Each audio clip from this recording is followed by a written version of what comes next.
आपण समस्तंकर इच्छा थिबो सुंदरी सुंदरी झील को पटेइबा पई पड़िशा घर सुंदरी भाउज को पटेइबा पई किंतु ये एते सहज नुहे।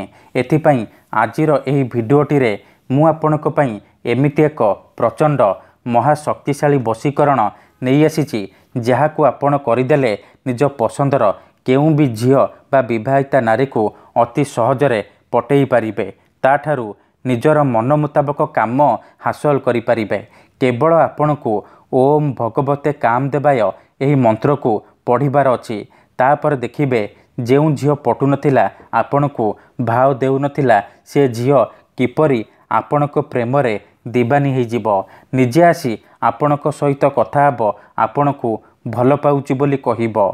एही वशीकरण साहाय्य आपण सासु नणंद दियर भाउज काहाकू भी निज बसरे करि परिबे ताठारू निजर मन मुताबक काम हासिल करि परिबे।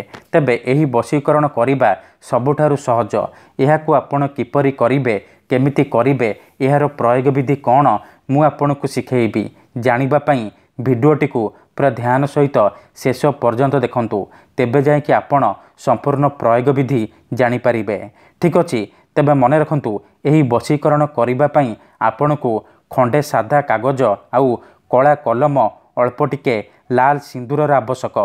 प्रथमे आपण कौन करिबे एही सबु सामग्री को आनि सारिबा परे कोनोसी एक जगार बसी पड़िबे जेउठारे आपनकू केही देखिबेनी किंबा डाकिबेनी। तापरे कागजरे आपण गोटिए मंत्र लिखिबे ओम भगवते काम देवाय आमुकं वशीकरण करती। एही मंत्र को लिखिबे। मंत्र लिखि सारिबा परे से मंत्र उपरे भल भाबरे सिंदूर लगेई देबे।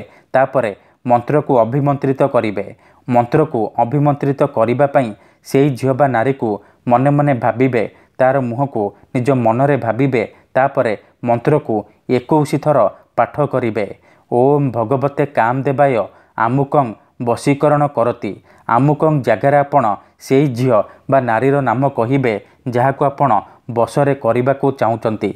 मंत्र पढ़ी सारिबा परे कागजरे 3 थर फुंकी देबे। तापरे से कागज को भल भाबरे मोड़िकी तकिया तले रखिदेबे।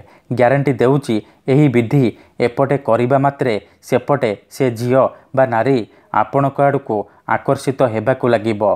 धन्यवाद।